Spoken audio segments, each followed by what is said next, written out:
That deck sucked. Yeah, it was not good. I think you're just getting bored. But that's the issue. Hello and welcome to the Two White Men a podcast. I'm Ian. And I'm Pat. And today we're going to talk about Commander as a whole. What it was like back in the day. Ooh, my back hurts. And what it's like now being an active Commander player in 2025. Pat, let's start things off. What was your earliest Commander memory and your first deck that you remember building? So there's actually two answers to this. The first deck I ever owned was a Precon, like a lot of people. It was the Mimeoplasm, however you want to pronounce that card. That deck sucked. Yeah, it was not good. Nope. And at the time, I was still learning how to play the game, and at the time I kind of was, trying to figure it out. And the cards back then, like there were some fun little synergies that came with Mold Drifter, so you could draw some cards and then draw more cards when you played Mimeoplasm. Like there were some things there that were exciting, that felt good, that felt strong.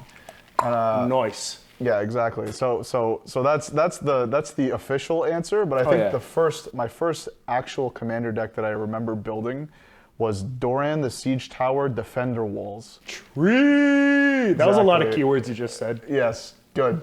Good. And that I remember being a pitifully miserable deck that was not good. It didn't win any games, but I loved Doran, so I still have a Doran deck to this day. It's gone through many different changes, but back then, finding the line per se to how to build a certain deck based on what a commander was, I find required a little bit more creativity than it might today. Oh, for sure. Yeah. Now, back then, I say back then like it wasn't like 2015 for me, but for you even further back, elderly. For even back in 2015, you had to like really find the synergies and you had to hunt for the cards and you had to figure out what works. It always existed, but very rarely would you build like a 3-color deck and it ended up just being like Abzan good stuff. It was, I have to build around a theme. I have to figure out how these cards synergize with each other. I have to find the cards, put it together, and when you put it together, it might just be a hot pile of garbage. Like my first Commander deck was Tymna Ravos Cleric Tribal. Duh. Yeah. That was my that was my reaction too. It sucked. You know how many clerics existed back then? Not a lot. Yeah, Edgewalker. That was Yeah, but that was a really good one. It's like the only good one. The rest of them, guess what they do? Nothing. Shadowborn Apostles. So the minute I learned that my deck was literally just Tymna, and then Ravos getting the Edgewalker out of the graveyard every time it would die, I moved on to Bryon Stoutarm. No. I was flinging big idiots at people. No. Like those are like I don't want to say the glory days because again for me that was 2015. For you that was like 1980. But nowadays when I go to build a deck, because I think I'm not in the minority here.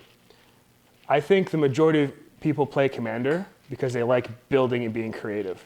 Like playing is fun. Being competitive and winning the game, making your deck work is fun, but people love deck building. And it's such a great platform for deck building. But nowadays, you hear it from a bunch of sources, it's true. When you go to build a deck, there's just so many cards that do way too much. Like the power creep is off the charts. Like you used to, like back in the day, again, like 2015 Cold War, the staples were Soaring, Arcane Signet when it eventually came out, Rampant Growth, Farseek, like the very basic stuff. Nowadays, like staples are Teferi's Protection, Smothering Tithe, and I just listed 2 cards and you can already see the power increase in the 2 cards that I've listed that are now staples. Just what a staple means has elevated.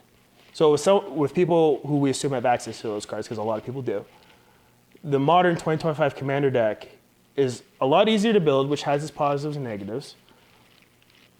Most decks, if built to the same caliber, do very similar things, and I find it's hard to be creative. Yes and no, because there are if creative individuals will find a way to be creative with whatever commander you throw at them. So a card doing more than one thing isn't necessarily detrimental to those players. However, unfortunately, those players make a very small percentage of Magic players. Very small. Right?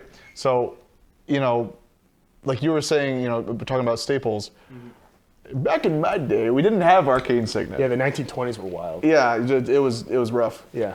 So we didn't have like Arcane Signet was phenomenal and obviously is a staple in everything now. You guys had Archaic Signet. We had okay. We had Yavi Maya Elder. You guys at home can go figure out what the hell is even that? Yeah, exactly.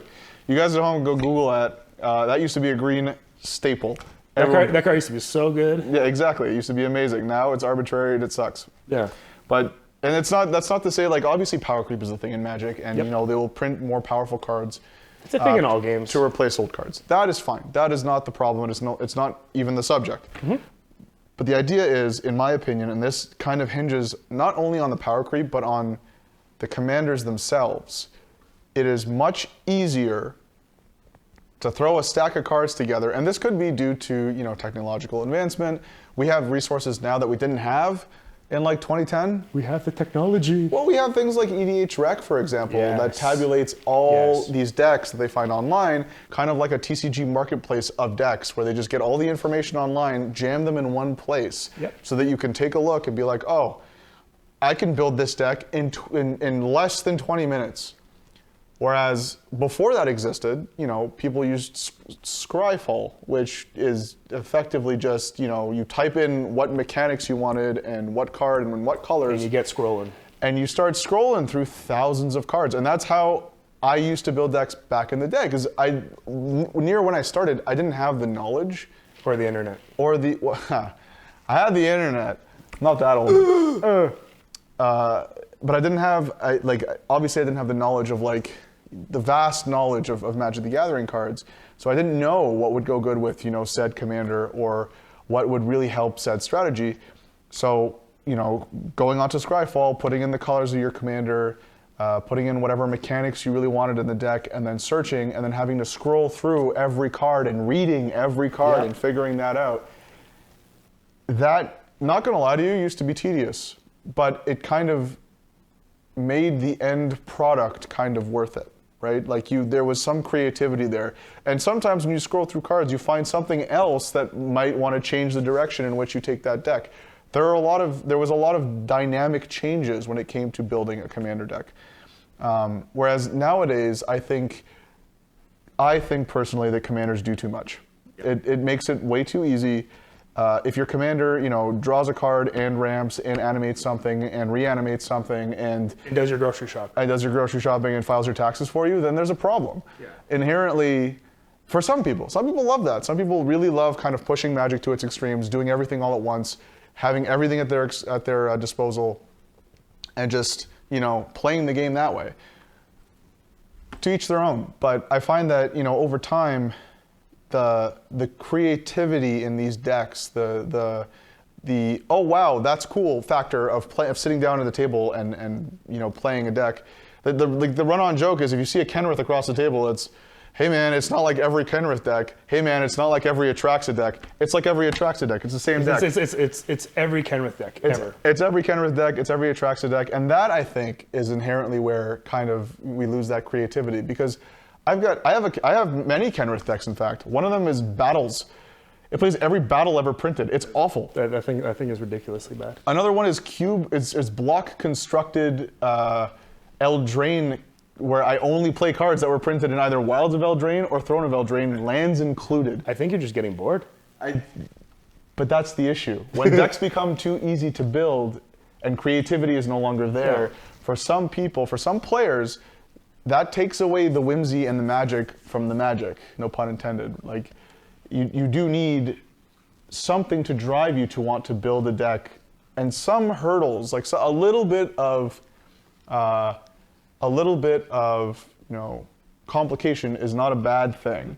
Being able to problem solve how to make a deck work is part of the fun for some people. Again, I understand a lot of people really enjoy just kind of pushing a commander to its limits, doing all the things.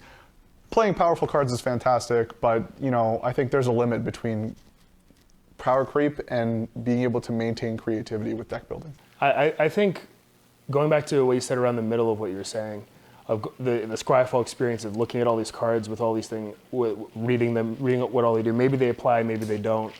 I think doing that back then in like 1886, actually made you a better deck builder. Because even if that card wasn't applicable for that, you do flash back to seeing that card when you're building something else. Yes. Like your knowledge pool of cards Grows. Yes. Your knowledge of the game grows, and subsequently building more decks in the future, more and more, becomes easier. I think, I'm not crazy in saying this, but I think the modern 2025, been playing the game for maybe 2-3 years, player is not as good of a deck builder as the person who had to use Scryfall for the first 1 to 3 years. I don't think that's a wild statement. Sometimes they're good. It's a sweeping statement, but there's almost too many tools. Like especially as somebody who primarily runs the shop, when people bring me their list and they're like, look at my commander deck, or help me with this commander deck, I'm like, you're playing 2 ramp spells. Yeah. Well, I mean, you're playing 1 singular board wipe, and you're getting mad when you die to goblins. Yeah. Or you're not, you find yourself with no cards in hand, but you're not playing any card draw. But that I think, again, that comes down to the ability of knowing how to deck build. Mm-hmm. And there are plenty of Magic the Gathering creators online that have videos specifically about this on deck building. Maybe we'll do one later, actually. Yeah. On deck building, how many cards of a certain type in a deck you should have, how many draw sources, how many ramp, how much spot removal, which is something that a lot of Commander players tend to ignore. Very important part of interaction. Not having interaction in your deck means it's just whoever does the thing wins, and for some that's fine, but for others, like that's not the baseline of Magic. There's got to be some interaction there. But so yes, having to use all of your resources and kind of grinding through it, deck building. Absolutely, I think makes you a little bit more of a proficient deck builder, to the sense where maybe later on when you have to build your other decks, you kind of already have a baseline of, okay, well, I'm in these colors, these are the staples I have, these are the ones that I'm willing to run, and these are the ones that are on theme. Mm-hmm. That's another thing I think a lot of individuals tend to kind of forget about Magic, is that it's not just like I'm in this color, I have to play these cards. You absolutely don't. Mm-hmm. Like I started cutting staples from a lot of my decks. I don't play Swords to Plowshare in all my white decks. I don't play Path to Exile in all my white decks. I don't play Smothering Tithe in all my white decks. There are other things that you can play that are strictly worse versions of those cards, but there are so many cards at your disposal in Magic the Gathering that sometimes playing a card that's a little bit worse is charming.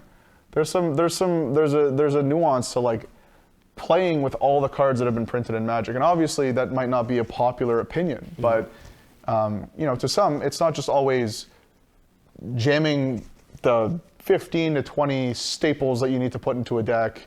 Hey, that commander has this keyword on it. I should probably just cram all the cards with that keyword on it. Like a prime example. When this started, I don't know when you started to feel the shift, but a prime example, the card that was printed that grinded my gears was Chulane. Every Chulane deck is the same. Yeah, it's a lot of circus. The Chulane precon comes with that on a tape that you get to play and just hear.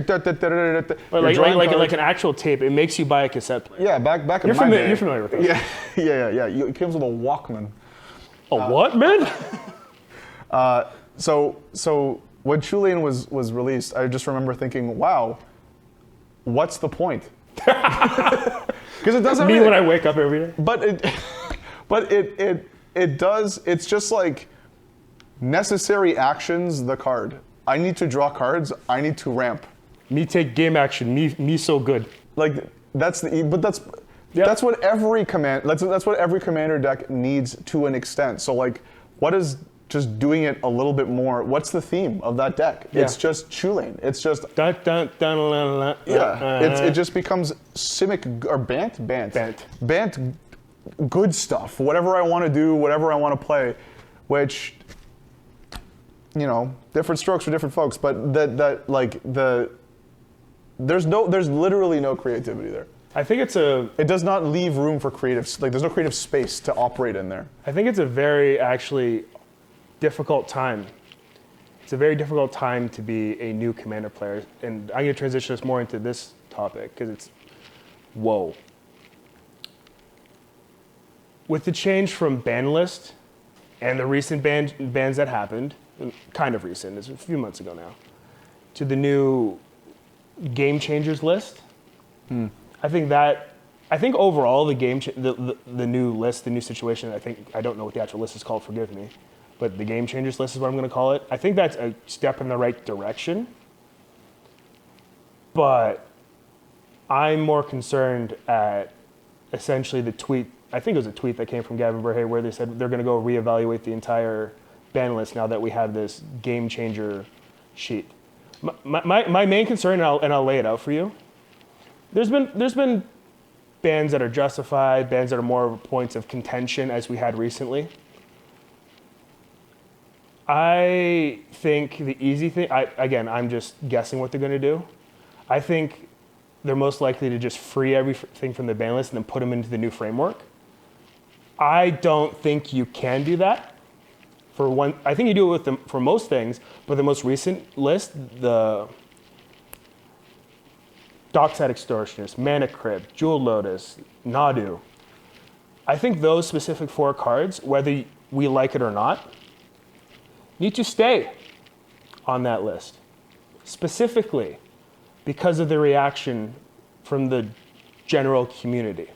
I'm talking the outrage, the anger, and the death threats that happened. Yeah. That was wild. And to clarify, if you go on social media and threaten anybody over cardboard, you're a loser.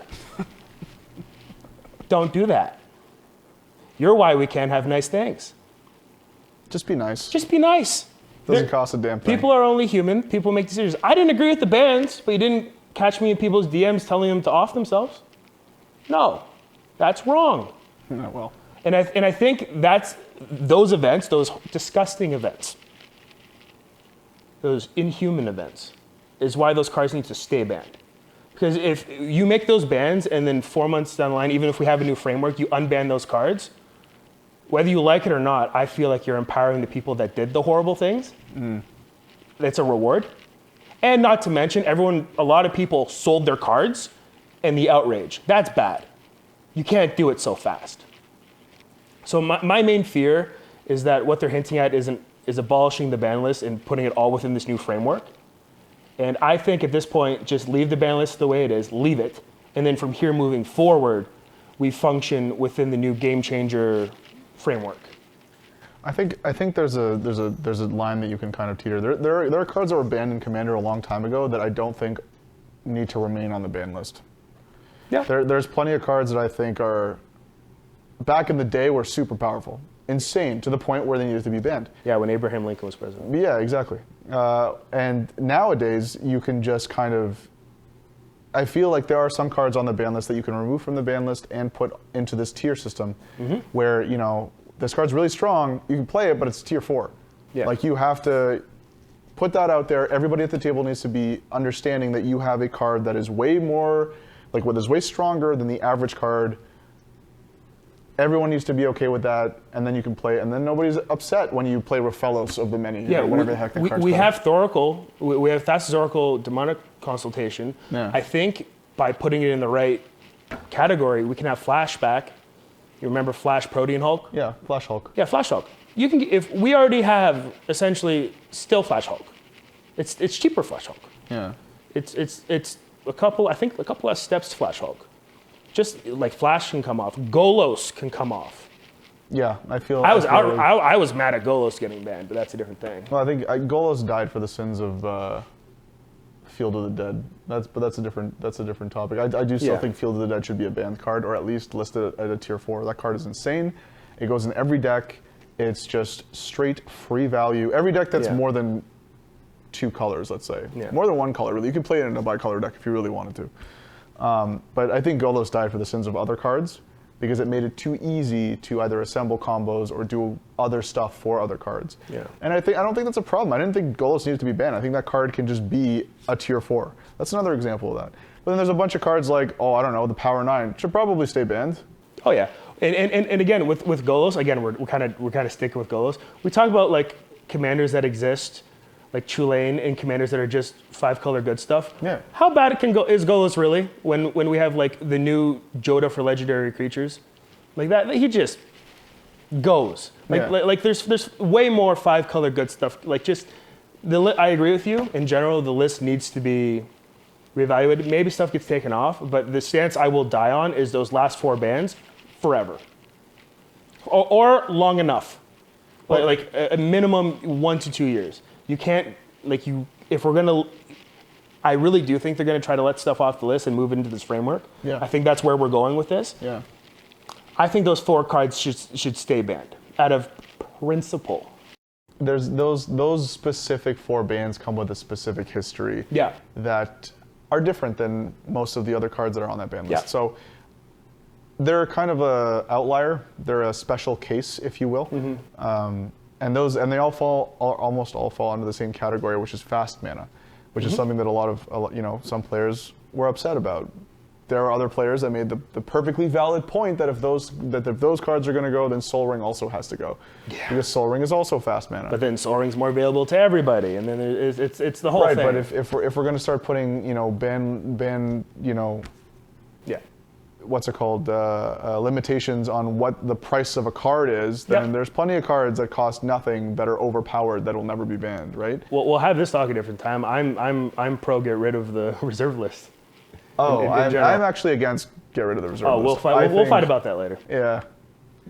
But for the sake of Commander, I think another thing about this new Game Changers list, this new formatting they're going with, I think in principle, I'm for it.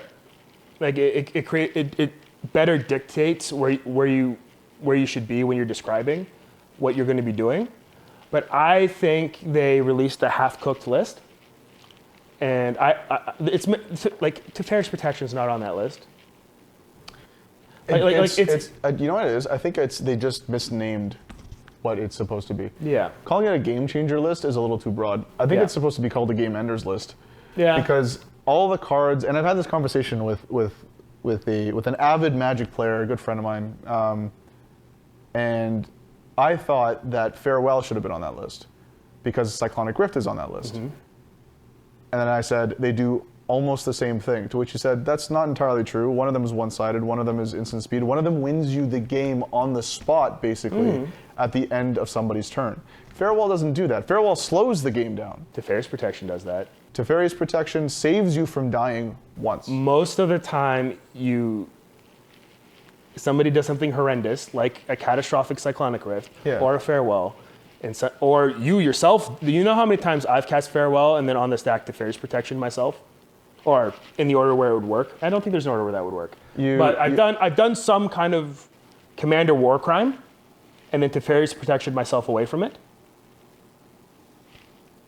There's a whole conversation. Listen, I needed to look into the logistics of how phasing out while you have a spell on the stack works, but the main thing is somebody does something that is going to be a game ender for everybody. You Teferi's protect yourself. You peace out. That person then, because you most of the time going for it, they kill the other two. When they most of the time use everything they can to kill the other two. And then you come back in, and countless times you just end up killing them and it's a win. That happens regularly. Yeah, but I think that's I honestly think that's a different conversation. For one, if you, let's say you Cyclonic Rift, or you do some big thing, and you realize that you're not going to be able to kill everybody, then you either don't kill anybody, or you put the other two players to a point where they're at your mercy, but can still participate in killing the other person. But there's so many scenarios. There's so many scenarios. Sure, it's a rabbit hole, but the point is... I think yeah. that list was released unfinished, and there should have been more cards on it. I don't think that's that wild of a statement. There's not a lot of cards on it, compared to how many cards are in Magic and how many cards are even game changers.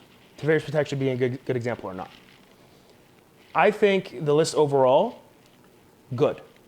I think releasing a list that's not fully done, bad. Because you have these, like we talked about, we have these newer Commander players. Our store's full of newer Commander players. They're in the game and they're looking for the guidance of what could I do? What am I allowed to do? How do I describe things? And you just move them from ban list to this, and then they updated all the decks for this, and then within any given time, when we realize that this thing's not complete, they're going to change it again, and then it changes again. And I think these changes are going to be more regular than ban lists. So it's going to constantly make people have to re-examine their stuff, which I don't think is good for the new wave of players. I think it's just this list. I think is just going to be used as a way to kind of. It's a soft. Call it whatever you will. It's a soft ban list.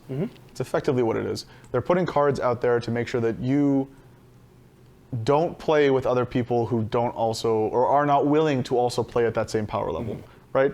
It's kind of like the scale that we used to use. My deck's a 7, haha. Yeah. But with this version of it, it's just kind of. I understand the intent, and I'm not entirely surprised that they left things off of the Game Changers list. Yeah. Because again, I think the cards that were put on there are aggressive in the sense that they will end the game. If left unchecked, they will just end the game. Almost every time you cast them. Yeah, but a lot of things have left unchecked end games.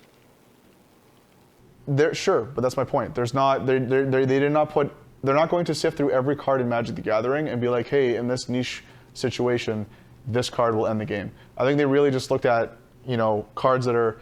I'm fairly sure they looked at all the cards that were most played across Magic the Gathering, across many decks. So staples for a lot of tutors are on that list. A lot of. I'm of the personal opinion that Jessica's Will is a good card, yes, but doesn't end games for the most part. It accelerates games, but it doesn't. Jessica's Will is on that list. I've never blatantly can point the finger died to a Jessica's Will.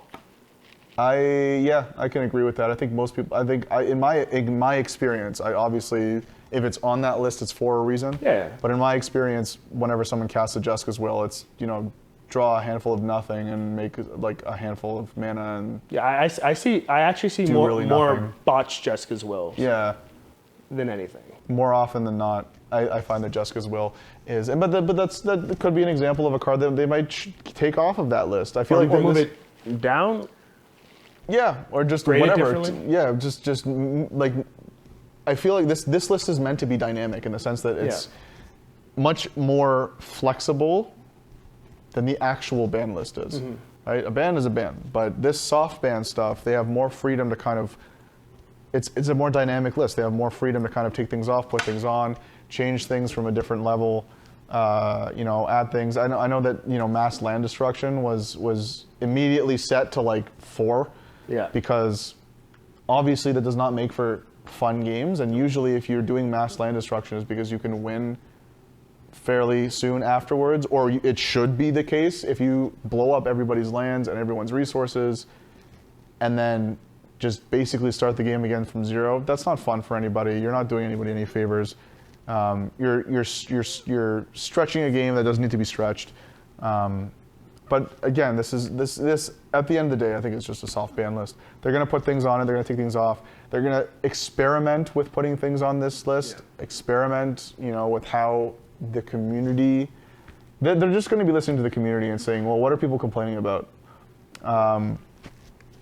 So ultimately, I think it's not a terrible thing, but I think it does need to be taken seriously and the right way for it to be good. I think rounding it all together with the first half of the conversation, the second half of the conversation, I think in certain areas, we back in the day, insert time age joke, we had some things harder, some things easier. Building decks was definitely harder, like we can agree. Banless was easier. It's just you can't play this, which created its own problems. Whatever. They've now created this dynamic list. I think new Commander players in this day and age have a new set of challenges of how do you actually grow as a player, and how do you succeed both in play and socially in this atmosphere. And I think just generally that's how we've evolved. Right. And like at the end of the day, with the discussion of creativity, at the end of the day, you can still be creative if you want to be creative. 100%. You just have to find different ways to do it. Just because somebody else wants to play, a certain commander a certain way that's basically copy-paste, copying somebody's homework per se, does not mean that you have to fall into that same category. But yeah, I think that ties it up. I think that taps us out for that conversation. Thanks for joining in. We'll see you next week.